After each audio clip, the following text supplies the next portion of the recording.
85वां अध्याय पंचाक्षरी विद्या, पंचाक्षर मंत्र, जप विधान तथा उसकी महिमा। सूत जी बोले, हे श्रेष्ठ द्विजों, समस्त व्रतों में देव उमापति की पूजा करके विधि पूर्वक पंचाक्षरी विद्या मंत्र का जप करना चाहिए। जप से ही विशेषकर व्रतों की पूर्णता होती है, अन्यथा नहीं, इसमें संदेह नहीं है। अतः उत्तम पंचाक्षरी विद्या का जप अवश्य करना चाहिए। ऋषिगण बोले, हे सूत जी, पंचाक्षरी विद्या क्या है और इसका प्रभाव कैसा होता है? हे महाभाग, क्रम से इसकी विधि बताइए, इसे सुनने की हम लोगों की बड़ी उत्सुकता है। सूत जी बोले, हे ऋषियों, पूर्व काल में देव रुद्र भगवान शंभु के द्वारा पार्वती से कहे गए इस पुण्यप्रद मंत्र को मैं संक्षेप में बता रहा हूँ। श्री देवी बोली, हे भगवान, हे देवेश, हे सर्वलोक महेश्वर, मैं यथार्थ रूप से पंचाक्षर मंत्र का महात्मा सुनना चाहती हूँ। श्री भगवान बोले, हे देवी, 100 करोड़ वर्षों में भी पंचाक्षर मंत्र का महात्मा नहीं कहा जा सकता है, अतः इसे संक्षेप में ही सुनिए।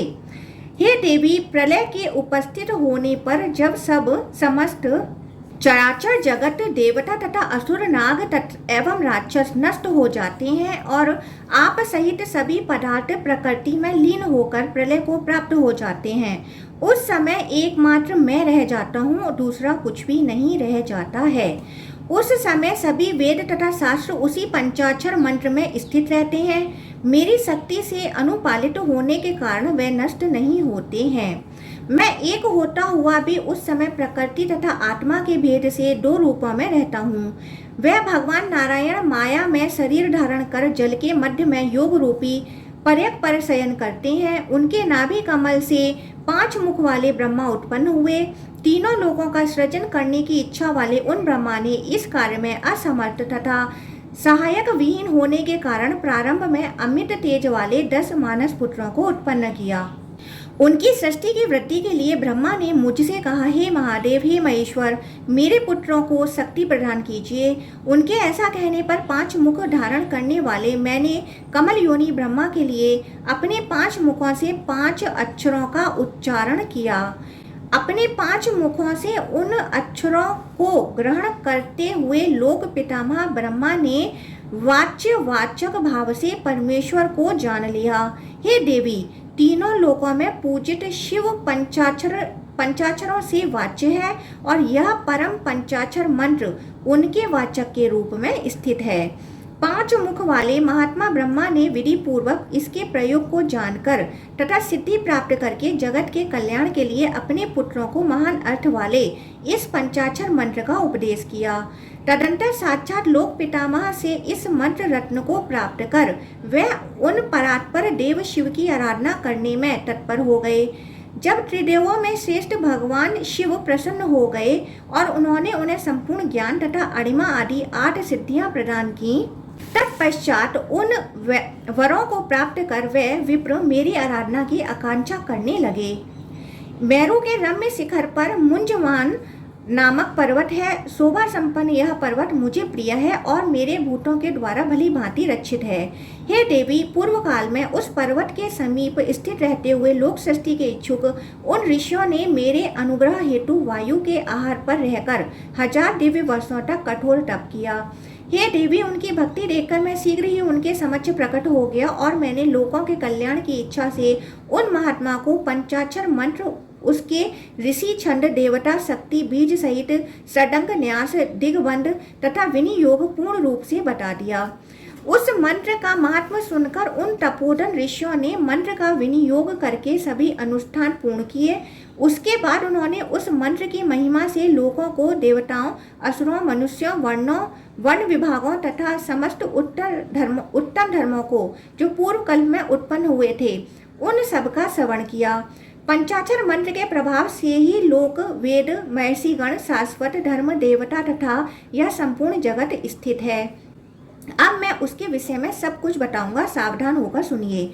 यह मंत्र अल्प अक्षरों वाला, महान अर्थों वाला, वेदों का सार, मुक्तिप्रद, आज्ञा सिद्ध, असंदिग्ध तथा शिव स्वरूप है। यह मेरा मंत्र अनेक सिद्धियों से युक्त अलौकिक, लोगों के चित्त को आनंदित करने वाला, सुनिश्चित अर्थों वाला, गंभीर तथा परमेश्वर स्वरूप है। यह मंत्र मुख से सुखपूर्वक उच्चारण योग्य, संपूर्ण प्रयोजनों को सिद्ध करने वाला, सभी विद्याओं को बीज स्वरूप आद्य सबसे पहला मंत्र परम सुंदर, अति सूक्ष्म एवं महान अर्थों वाला है। इसे वट वृक्ष के बीज की भांति समझना चाहिए। यह वेद स्वरूप, तीनों गुणों से परे, सर्वज्ञ, सब कुछ करने वाला तथा सर्वसमर्थ है। ओम यह एक अक्षर वाला मंत्र है। सर्वव्यापी शिव इसमें स्थित रहते हैं। 5 अक्षर रूपी शरीर वाले शिव स्वभाव से ही सूक्ष्म षडक्षर 6 अक्षरों वाले मंत्र में वाच्य वाचक भाव से विराजमान है। प्रमेयत्व के कारण शिव वाच्य है तथा मंत्र उनका वाचक कहा गया है। यह वाच्य वाचक भाव संबंध उन दोनों में अनादि है। वेद अथवा शिवागम में षडाक्षर मंत्र स्थित है, किंतु लोक में पंचाक्षर मंत्र को मुख्य माना गया है। जिसके हृदय में परमेश्वर स्वरूप यह मंत्र स्थित है, उसे बहुत मंत्रों अथवा अति विस्तृत शास्त्रों से क्या प्रयोजन। जो विद्वान विधान पूर्वक इसका ज्ञान प्राप्त कर इसे ठीक ठीक जपता है, उसने मानो वेदों का अध्ययन कर लिया और सब कुछ अनुष्ठित कर लिया। मात्र यही शिव ज्ञान है, यही परम पद है और यही ब्रह्मा विद्या है। अतः विद्वान को नित्य इसका जप करना चाहिए। प्रणव ओम सहित 5 अक्षरों से युक्त यह मंत्र ओम नमः शिवाय मेरा हृदय है। यह गुण से भी गुण है और साक्षात सर्वोत्तम मोक्ष ज्ञान है। हे देवी, अब मैं इस मंत्र के ओर प्रत्येक अक्षर के ऋषि, छंद, देवता, बीज, शक्ति, स्वर, वर्ण तथा स्थान का वर्णन करूंगा। इस मंत्र के ऋषि वामदेव तथा छंद पंक्ति कहा गया है। हे वरानने, इस मंत्र का देवता स्वयं मैं शिव ही हूँ। पंचभूत स्वरूप न, कार आदि इसके बीज हैं। प्रणव को सर्वव्यापी तथा शाश्वत आत्मा समझो। हे सभी देवताओं से नमस्कृत देवेशी, स्वयं तुम ही इसकी शक्ति हो। कुछ प्रणव तुम्हारा है और कुछ प्रणव हमारा है। हे देवी, तुम्हारा प्रणव सभी मंत्रों का शक्ति स्वरूप है, इसमें संशय नहीं है। हे देवी, आ उ मा मेरे प्रणव में स्थित है। क्रम से उ मा आ तुम्हारे प्रणव के हैं। तुम इस उत्तम प्रणव को प्लुप्त 3 मात्राओं वाला जानो। ओमकार का स्वर उदात्त है। इसके ऋषि ब्रह्मा हैं। इसका शरीर श्वेत है। छंद देवी गायत्री हैं और इसके अधिदेवता परमात्मा हैं। इसका पहला, दूसरा तथा चौथा वर्ण उदात्त, 5वां वर्ण स्वरित और मध्यम वर्ण निषाद स्वर कहा गया है। न पीले रंग का है और स्थान पूर्व की ओर मुख वाला कहा गया है। इसके अधिदेवता इंद्र हैं। इसका छंद गायत्री है और इसके ऋषि गौतम हैं। माँ कृष्ण वर्ण वाला है। इसका स्थान दक्षिण मुख है। इसका छंद अनुष्टुप है। इसके ऋषि अत्रि हैं और इसके अधिदेवता रुद्र कहे जाते हैं। शी धूम्र वर्ण वाला है। इसका स्थान पश्चिम मुख है। इसके ऋषि विश्वामित्र हैं। इसका छंद त्रिष्टुप है और इसके देवता विष्णु हैं। वह हेम वर्ण वाला है। इसका स्थान उत्तर मुख है। इसके अधिदेवता ब्रह्मा है। इसका छंद बृहति है और इसके ऋषि अंगिरा हैं। यह लाल रंग वाला है। इसका स्थान उर्व मुख है। इसका छंद विराट है। इसके ऋषि भरद्वाज हैं और इसके देवता स्कंद कहे जाते हैं। हे देवी, अब मैं सभी सिद्धियां प्रदान करने वाले, मंगलमय तथा समस्त पापों का नाश करने वाले इसके न्यास को बताऊंगा। न्यास 3 प्रकार का कहा जाता है। उत्पत्ति, स्थिति, पालन तथा संहार के भेद से यह 3 प्रकार का कहा गया है। यह क्रमशः ब्रह्मचारियों, गृहस्थों तथा यतियों के लिए होता है। उत्पत्ति न्यास ब्रह्मचारियों का, स्थिति न्यास गृहस्थों का और संहार न्यास यतियों का होता है, अन्यथा सिद्धि नहीं प्राप्त हो सकती है। अगन्यास, करन्यास, देहान्यास यह 3 प्रकार का न्यास होता है। हे वरानने, अब मैं उत्पत्ति आदि 3 भेदों से इन्हें भी आपको बताऊंगा। सबसे पहले करन्यास, उसके बाद देहन्यास, पुनः अगन्यास। मंत्र के अक्षरों के क्रम से करना चाहिए। सिर से प्रारंभ होकर पैरों तक का न्यास उत्पत्ति न्यास कहा जाता है। हे प्रिय, पैरों से प्रारंभ होकर सिर तक का न्यास संहार न्यास होता है। हृदय, मुख और कंठ का न्यास स्थिति न्यास कहा गया है। हे शोभने, यह न्यास क्रमशः ब्रह्मचारियों, गृहस्थों तथा यतियों के लिए है। तत्पश्चात संपूर्ण मंत्र से सिर सहित देह का स्पर्श करना चाहिए। ये वह देह न्यास कहा गया है, वह सबके लिए समान है।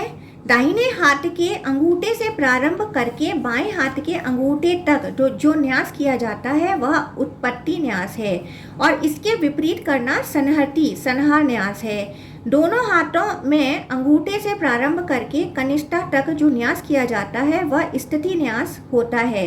हे देवी, वह न्यास गृहस्थों को परम सुख प्रदान करने वाला है।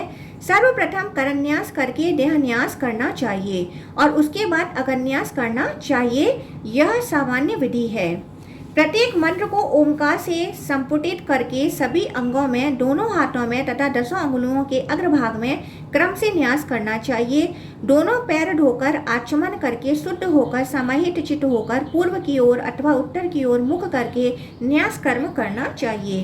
हे वरानने, प्रारंभ में ऋषि, छंद, देवता, बीज, शक्ति, परमात्मा तथा गुरु का स्मरण करना चाहिए।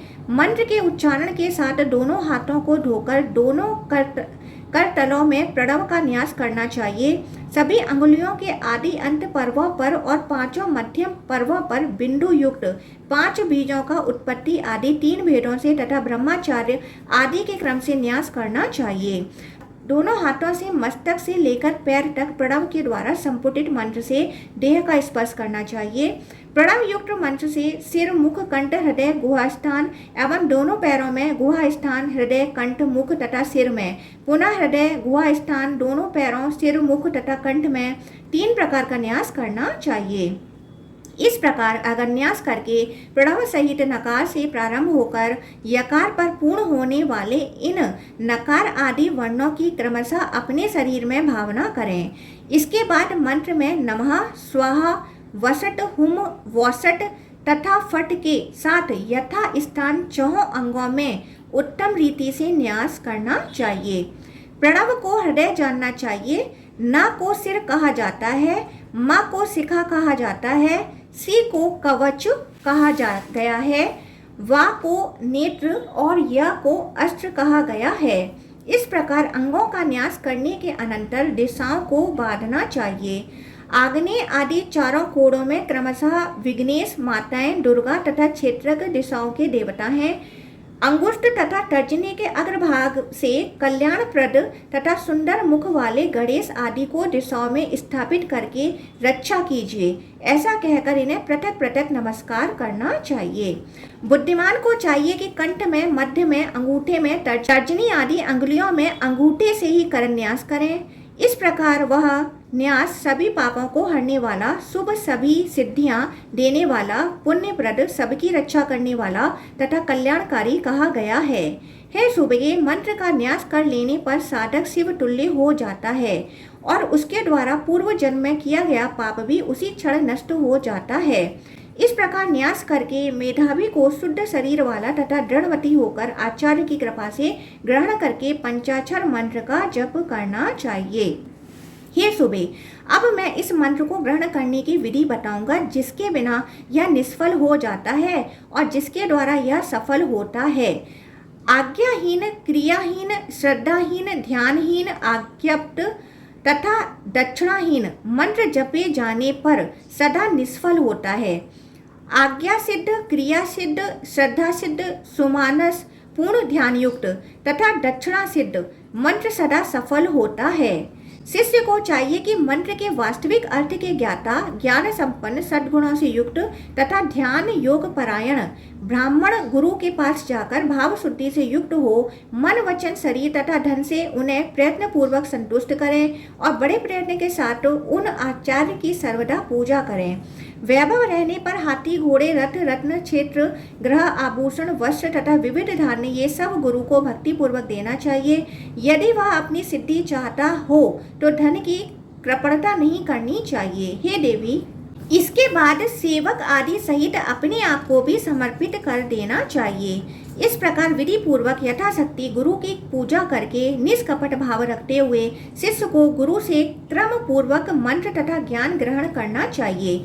इस प्रकार संतुष्ट गुरु वर्ष पर्यंत पास रहकर सेवा में परायण, अहंकार रहित, उपवास से दुर्बल शरीर वाले तथा शुद्धि युक्त पूजित शिष्य को स्नान कराकर ब्राह्मणों की पूजा करके किसी समुद्र तट पर, नदी तट पर, गौशाला में, देवालय में, पवित्र स्थान में अथवा घर में ही सिद्धिकारक समय में, उत्तम तिथि में तथा दोष रहित नक्षत्र एवं शुभ योग में शिष्य पर अनुग्रह करके उसे अत्युत्तम शिव ज्ञान प्रदान करें। साथ ही प्रसन्नचित्त होकर एकांत में स्वर से सम्यक उच्चारण करें। स्वयं उच्चारण कर तथा उच्चारण कराकर मंत्रदाता आचार्य बोलें, तुम्हारा कल्याण हो, शुभ हो, कुशल हो, प्रिय हो। इस प्रकार गुरु से श्रेष्ठ मंत्र तथा ज्ञान प्राप्त करके नित्य इसका ससंकल्प जप करना चाहिए और पुरस्चरण भी करना चाहिए। जो बिना भोजन किए तत्पर होकर आजीवन नित्य इसका 1008 बार जप करता है वह परम गति प्राप्त करता है।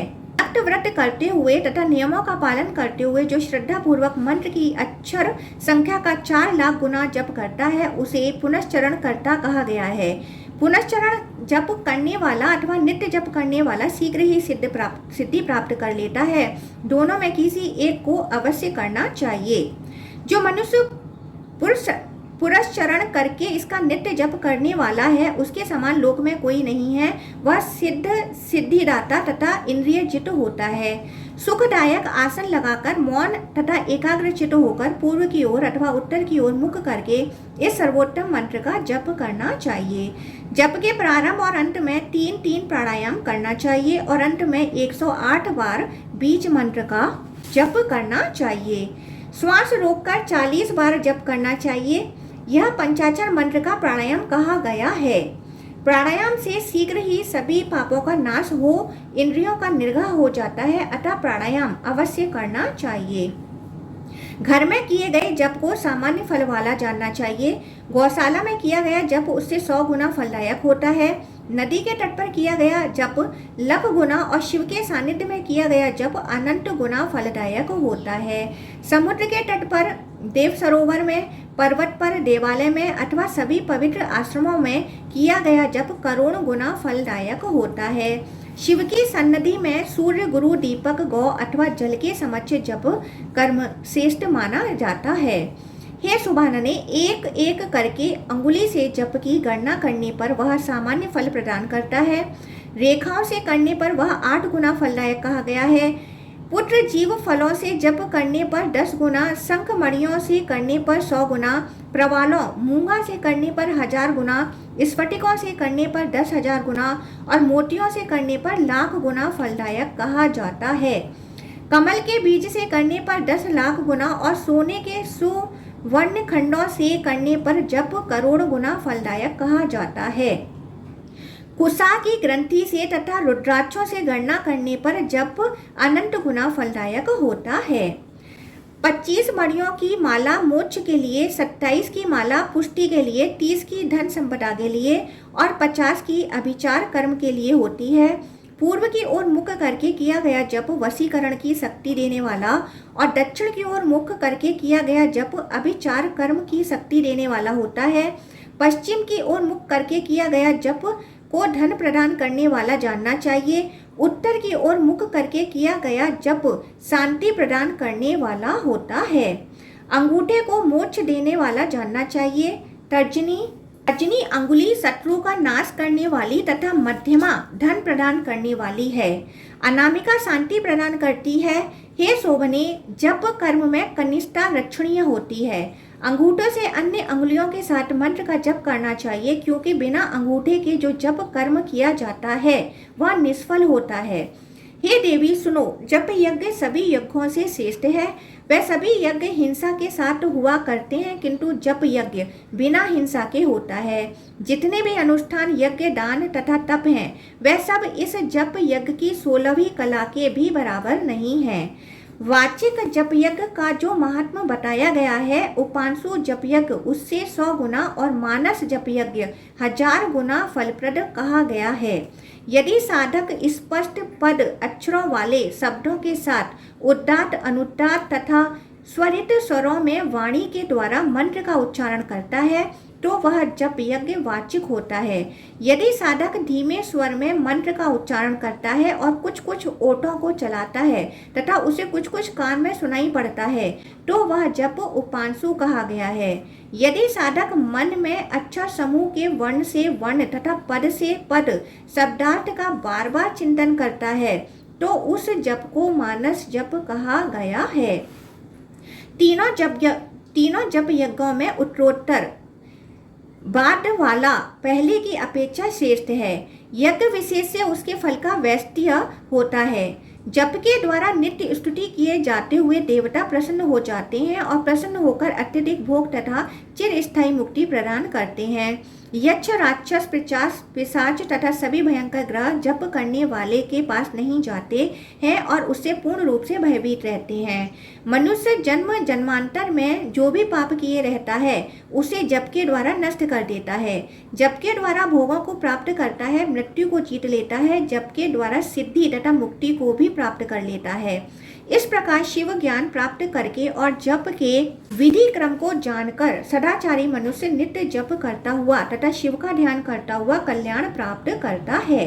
हे देवी, अब मैं धर्म के साधन स्वरूप सदाचार का सम्यक वर्णन करूंगा, क्योंकि आचारहीन व्यक्ति का साधन निष्फल हो जाता है।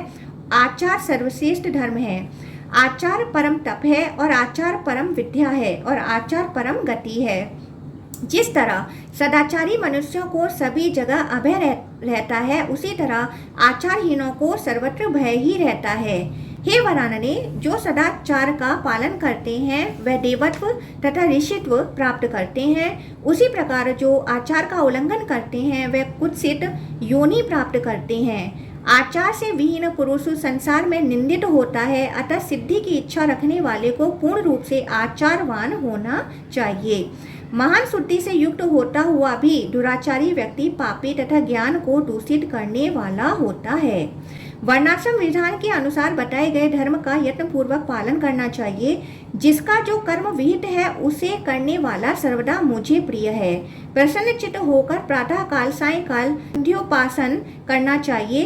द्विज को चाहिए कि सूर्योदय तथा सूर्यास्त के पूर्व आरंभ करके पवित्र होकर विधि पूर्वक संध्या करे और काम मोह भय तथा लोभ के कारण संध्या का उल्लंघन ना करे, क्योंकि संध्या का उल्लंघन करने से विप्र ब्राह्मणत्व पतित हो जाता है। कुछ भी असत्य नहीं बोलना चाहिए और सत्य का त्याग नहीं करना चाहिए। सत्य को ब्रह्मा कहा गया है, असत्य ब्रह्मा को दूषित करने वाला है। असत्य, कठोर वचन, शठता तथा परनिंदा ये पाप के कारण है। वाणी तथा मन से भी पराई स्त्री तथा पराई धन का हरण और परहिंसा कभी भी नहीं करनी चाहिए। शूद्र के अन्न, बासी अन्न, शिव का नैवेद्य, श्राद्ध के अन्न, अनेक लोगों के अधिकार वाले अन्न, समुदाय विशेष के लिए निमित्त अन्न तथा राजा के अन्न का त्याग करना चाहिए। अन्न की शुद्धि से अंतकरण की शुद्धि होती है, न कि मिट्टी अथवा जल से। अंतकरण की पवित्रता से सिद्धि प्राप्त होती है, अतः अन्न का शोधन करना चाहिए, अर्थात पवित्र अन्न ग्रहण करना चाहिए। जैसे भुने हुए बीजों का अंकुरण नहीं होता, वैसे ही ब्रह्मावादी ब्राह्मणों को भी राजाओं के प्रतिग्रह से दग्ध जानना चाहिए, अर्थात वे ब्राह्मण तत्व से च्युत हो जाते हैं। राजाओं से प्रतिग्रह लेना पाप है तथा विष के समान है। प्रारंभ में ही ऐसा जानकर बुद्धिमान को इसे ग्रहण नहीं करना चाहिए और कुत्ते के मांस के समान इसका त्याग कर देना चाहिए। बिना स्नान किए, बिना जप किए तथा बिना अग्नि पूजन किए भोजन नहीं करना चाहिए। पत्ते के पृष्ठ पर भोजन नहीं करना चाहिए तथा रात में बिना दीपक जलाए भोजन नहीं करना चाहिए। टूटे हुए पात्र में, मार्ग में एवं पतित जनों के समीप भोजन नहीं करना चाहिए। शूद्रों का छोड़ा हुआ अन्न नहीं खाना चाहिए और शिशुओं के साथ भी भोजन नहीं करना चाहिए। शुद्ध, स्निग्ध, चिकना, पका हुआ तथा अभिमंत्रित अन्न ग्रहण करना चाहिए। भोजन करने वाला शिव है, ऐसा समझकर मौन तथा एकाग्रचित्त होकर भोजन करना चाहिए। खड़े खड़े अंजुली से मुख लगाकर बाएं हाथ से सैया पर तथा दाएं हाथ से भी पानी नहीं पीना चाहिए। बहेड़ा, अर्क, मदार, करंज तथा सेहुण के वृक्ष की छाया में शरण नहीं लेनी चाहिए। किसी खंबे, दीप, मनुष्यों तथा अन्य प्राणियों की छाया में खड़े नहीं होना चाहिए। दूर यात्रा पर अकेले नहीं जाना चाहिए, भुजाओं के सहारे तैरकर नदी को पार नहीं करना चाहिए, कूप आदि में नहीं उतरना चाहिए और लंबे वृक्षों पर नहीं चढ़ना चाहिए। हे सुबह, सूर्य, अग्नि, जल देवता तथा गुरुजनों के विमुख होकर जप कर्म तथा अन्य शुभ कर्म नहीं करने चाहिए। अग्नि में पैरों को तपाना नहीं चाहिए, पैरों से हाथ का स्पर्श नहीं करना चाहिए, अग्नि के ऊपर आसन नहीं बनाना चाहिए और अग्नि में कोई मल दूषित पदार्थ नहीं डालना चाहिए। पैरों से जल नहीं उछालना चाहिए, शरीर की मैल को जल में नहीं छोड़ना चाहिए, तट पर ही मल को साफ करना चाहिए और उसे साफ करके स्नान करना चाहिए। नाखून तथा केस से टपकता हुआ जल और स्नान वस्त्र का तथा घट का जल मनुष्यों के लिए शेषकर नहीं होता है। यदि कोई इसे स्पर्श करता है तो अशुद्ध हो जाता है। यदि कोई मूढ़ बुद्धि वाला मनुष्य बकरी, कुत्ता, गधा, ऊंट आदि से उठी हुई धूल और झाड़ू लगाने से उठी हुई धूल का स्पर्श करता है तो उसकी लक्ष्मी नष्ट हो जाती है, चाहे वह विष्णु ही क्यों न हो। जिसके घर में बिल्ली रहती है वह चांडाल के समान होता है। यदि कोई मनुष्य बिल्ली की सन्निधि में श्रेष्ठ ब्राह्मणों को भोजन कराता है तो उसे चांडाल के समान जानना चाहिए, इसमें संदेह नहीं करना चाहिए। दूषित वायु, सूप की वायु और प्राणियों के मुख से निकली हुई वायु, इनका संपर्क हो जाने पर ये मनुष्य के पुण्यों को नष्ट कर देते हैं। पगड़ी धारण करके, कंचुक पहनकर, नग्न होकर, केशों को खोलकर, मैल से युक्त होकर, अपवित्र हाथ से अशुद्ध होकर तथा बातचीत करते हुए कभी भी जप नहीं करना चाहिए। क्रोध, अहंकार, भूख, आलस्य, थूकना, जमाई, कुत्ते तथा नीच व्यक्ति का दर्शन, निद्रा तथा वार्तालाप ये जप के शत्रु हैं। इनके उत्पन्न होने पर सूर्य आदि का दर्शन करना चाहिए। पुनः आचमन करके अथवा प्राणायाम करके शेष जप करना चाहिए। सूर्य, अग्नि, चंद्रमा, ग्रह, नक्षत्र, तारे ये विद्वान ब्राह्मणों के द्वारा ज्योतिषगण कहे गए हैं। पैरों को फैलाकर अथवा कुक्कुट आसन में बैठकर जप नहीं करना चाहिए। इसी प्रकार जापक को बिना आसन के लेटे हुए मार्ग पर, सूर्य के पास, रक्त भूमि पर अथवा चारपाई पर जप नहीं करना चाहिए। आसन पर बैठकर मन में मंत्र के अर्थ का चिंतन करते हुए भली भांति जप करना चाहिए। रेशमी वस्त्र, व्याघ चर्म वस्त्र, रुई लकड़ी अथवा ताड़ के पत्ते का आसन बनाना चाहिए। अपना हित चाहने वाले को तीनों संध्याओं में गुरु की पूजा करनी चाहिए। जो गुरु है वह शिव कहे गए हैं और जो शिव है वह गुरु कहे गए हैं।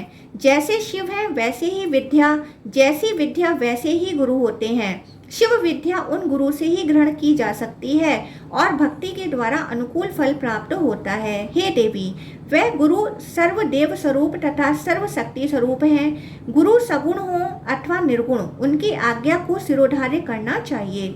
जो कल्याण का इच्छुक है उसे मन से भी गुरु की आज्ञा का उल्लंघन नहीं करना चाहिए। पूर्ण रूप से गुरु की आज्ञा का पालन करने वाला शिष्य ज्ञान संपदा प्राप्त करता है। चलते हुए, बैठते हुए, सोते हुए अथवा खाते हुए शिष्य जो भी कर्म यदि गुरु के समक्ष करे वह समस्त कार्य उनकी आज्ञा से ही करनी चाहिए। गुरुदेव के समक्ष इच्छा अनुसार आसन पर नहीं बैठना चाहिए, क्योंकि गुरु साक्षात देवता है और उनका घर देव मंदिर है। जिस प्रकार पापियों की संगति के कारण उनके पापों से व्यक्ति का पतन हो जाता है, उसी प्रकार गुरु की संगति से व्यक्ति उनके धर्म फल का भागी होता है। जैसे सुवर्ण अग्नि के संपर्क से अपने मैल का त्याग करता है, वैसे ही मनुष्य गुरु के संपर्क से पाप का त्याग करता है। जैसे अग्नि के समीप स्थित कुंभक का घृत पिघल जाता है, वैसे ही आचार्य गुरु के संपर्क से मनुष्य का पाप विलीन हो जाता है। जिस प्रकार प्रज्वलित अग्नि मल तथा काष्ठ को जला डालती है, उसी प्रकार प्रसन्न हुए गुरु अपने मंत्र के तेज से शिष्य के पाप को भस्म कर देते हैं। गुरु के प्रसन्न रहने पर ब्रह्मा, विष्णु, रुद्र सभी देवता तथा मुनि भी उस व्यक्ति पर प्रसन्न होकर कृपा करते हैं, इसमें संदेह नहीं है। मन, वचन तथा कर्म से गुरु को क्रोधित नहीं करना चाहिए। उनके क्रोध से आयु, लक्ष्मी, वैभव, ज्ञान और सत्य कर्म दग्ध हो जाते हैं। जो लोग उन्हें कुपित करते हैं उनके यज्ञ, जप तथा अन्य अनुष्ठान व्यर्थ हो जाते हैं, इसमें संदेह नहीं करना चाहिए। पूर्ण प्रयत्न पूर्वक गुरु के विरुद्ध कुछ भी वचन नहीं बोलना चाहिए। यदि कोई अज्ञानवश ऐसा बोलता है तो वह रौरव नरक में पड़ता है। हे देवी, मन, धन, वचन तथा कर्म से गुरु को कभी झूठा सिद्ध नहीं करना चाहिए। उनका दुर्गुण कहने पर व्यक्ति 100 दुर्गुणों से युक्त हो जाता है और उनका गुण कहने पर सभी गुणों का फल मिलता है। गुरु ने आदेश दिया हो अथवा नहीं, सर्वदा उनका हित तथा प्रिय करना चाहिए। गुरु सामने हो अथवा परोक्ष में हो, उनका कार्य करना चाहिए। मन, वचन, शरीर तथा कर्म से गुरु का हित तथा प्रिय करना चाहिए। ऐसा ना करने वाला नरक में गिरता है और वहां जाकर वहीं पर विचरण करता रहता है। अतः सर्वदा उनकी उपासना तथा वंदना करनी चाहिए। पास रहते हुए भी गुरु से आज्ञा लेकर तथा उनकी ओर मुख न करके बोलना चाहिए। ऐसा आचारवान, भक्ति संपन्न, नित्य जप करने वाला तथा गुरु का प्रिय करने वाला शिष्य इस मंत्र का विनियोग करने के योग्य होता है। हे देवी, अब मैं सिद्ध मंत्र के प्रयोजन स्वरूप विनियोग को बताऊंगा। विनियोग ना जानने वाले का वह मंत्र प्रभावहीन हो जाता है। जिसका जिस कार्य के साथ विशेष रूप से संयोजन किया जाए उसे विनियोग कहा गया है। यह इस लोक में तथा परलोक में फल प्रदान करता है। विनियोग से आयु, आरोग्य, शरीर की नित्यता, राज्य, ऐश्वर्य, उत्तम ज्ञान, स्वर्ग तथा मोक्ष ये सब प्राप्त होते हैं। स्नान में तथा प्रातः सायं दोनों संध्याओं में 11 बार पंचाक्षर मंत्र से प्रोक्षण, अभिषेक तथा अभमर्षण करना चाहिए। जो शुद्ध होकर पर्वत पर चढ़कर आलस्य रहित हो 1 लाख बार मंत्र का जप करता है अथवा किसी महानदी के तट पर 2 लाख बार जप करता है, वह दीर्घ आयु प्राप्त करता है।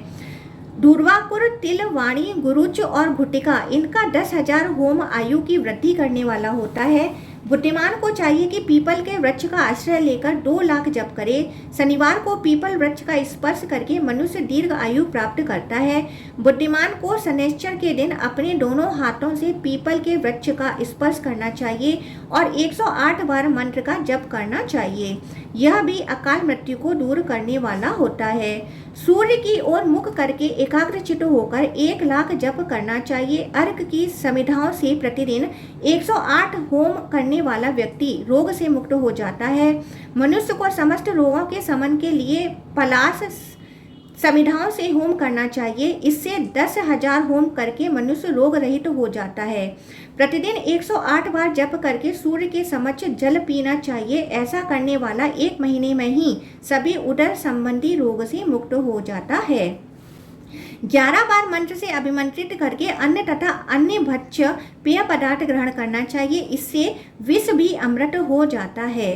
प्रतिदिन पूर्वाह्न में 108 आहुति देकर तथा सूर्योपस्थान करके 1 लाख जप करना चाहिए। ऐसा करने वाला पूर्ण आरोग्य प्राप्त करता है। नदी के जल से भरे हुए सुंदर घड़े को स्पर्श करते हुए 10,000 जप करने से तथा उसी जल से स्नान करने से सभी रोगों की चिकित्सा हो जाती है। पवित्र होकर प्रतिदिन 28 बार मंत्र का जप करके अन्न ग्रहण करना चाहिए और बाद में उतनी ही पलाश समिधाओं से हवन करने से व्यक्ति आरोग्य प्राप्त करता है। चंद्र ग्रहण तथा सूर्य ग्रहण के अवसर पर पवित्र होकर विधि पूर्वक उपवास करके जब तक ग्रहण का मोक्ष हो तब तक किसी समुद्र गामिनी नदी में एकाग्रचित्त होकर जप करना चाहिए। और हे द्विजों, ग्रहण के समाप्त होने पर 1008 मंत्र का जप करके ब्राह्मी रस का पान करना चाहिए। ऐसा करने वाला सभी शास्त्रों को धारण करने वाली कल्याणमयी लौकिक प्रतिभा प्राप्त करता है और उसकी वाणी अति मानुषी होकर देवी सरस्वती की वाणी के तुल्य हो जाती है। ग्रह तथा नक्षत्र के कारण कष्ट होने पर मनुष्य भक्ति पूर्वक 10,000 जप करके तथा 8,000 आहुति देकर ग्रह पीड़ा से मुक्त हो जाता है।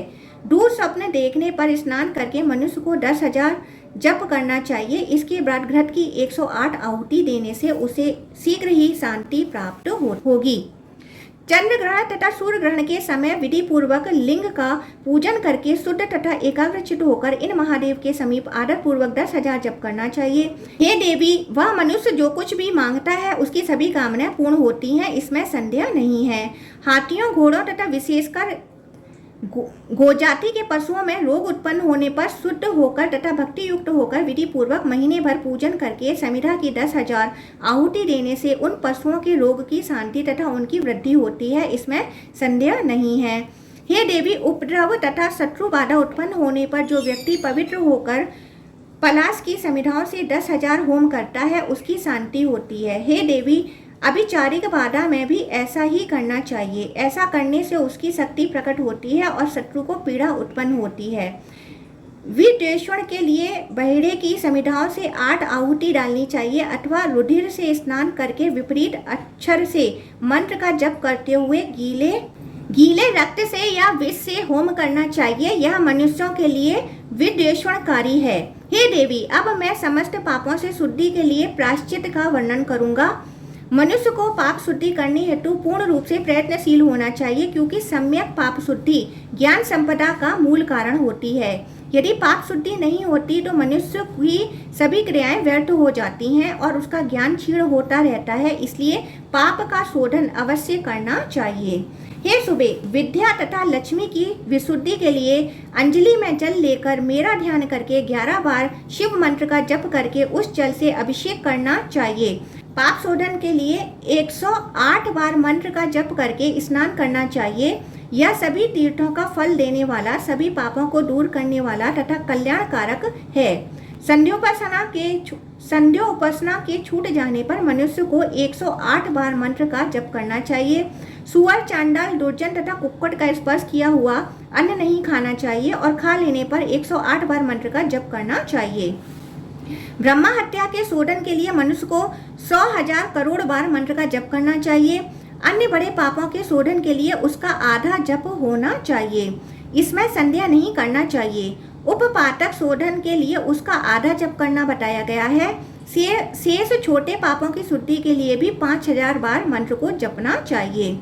जो शांत होकर आत्मबोध करने वाले, गोपनीय तथा शिव ज्ञान को प्रकाशित करने वाले इस मंत्र का 5 लाख जप करता है वह साक्षात शिव हो जाता है। और हे भद्रे, वह मनुष्य सुखपूर्वक 5 वायु पर विजय प्राप्त कर लेता है। हे सुमुखी, जो शुद्ध होकर इंद्रियों को वश में करके 5 लाख मंत्र जप करता है वह 5 इंद्रियों पर विजय प्राप्त कर लेता है। जो शांत होकर ध्यान मग्न हो 5 लाख बार मंत्र का जप करता है वह 5 विषयों पर विजय प्राप्त करता है।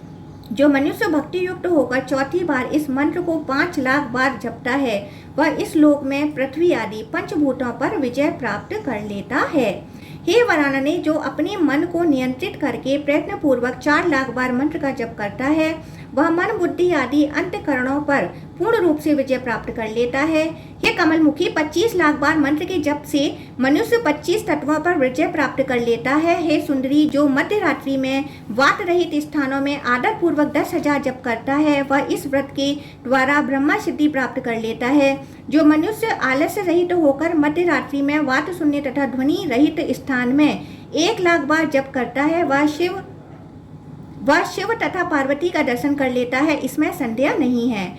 उस समय अंधकार का विनाश हो जाता है और हृदय के बाहर तथा भीतर दीपक की भांति प्रकाश हो जाता है। इसमें संदेह नहीं है। आत्मज्ञ को सभी प्रकार की संपदा तथा समृद्धि के लिए मंत्र का 10,000 जप करना चाहिए। हे देवी, जो पवित्र तथा भक्ति युक्त होकर बीज के संपूर्ण सहित मंत्र का 100 लाख 1 करोड़ जप करता है वह मेरा सायुज्य प्राप्त कर लेता है। इससे बढ़कर फल क्या हो सकता है। हे देवी, मैंने तुम्हें पंचाक्षर मंत्र के जप की संपूर्ण विधि बता दी। जो इसे पढ़ता अथवा सुनता है वह परम गति प्राप्त करता है। जो देव कर्म अथवा पितृ कर्म में शुद्ध ब्राह्मणों को पंचाक्षर विधि के क्रम का श्रवण कराता है वह शिवलोक में प्रतिष्ठा प्राप्त करता है। इस प्रकार श्रीलिंग महापुराण के अंतर्गत पूर्व भाग में पंचाक्षर महात्म्य नामक 85वां अध्याय पूर्ण हुआ।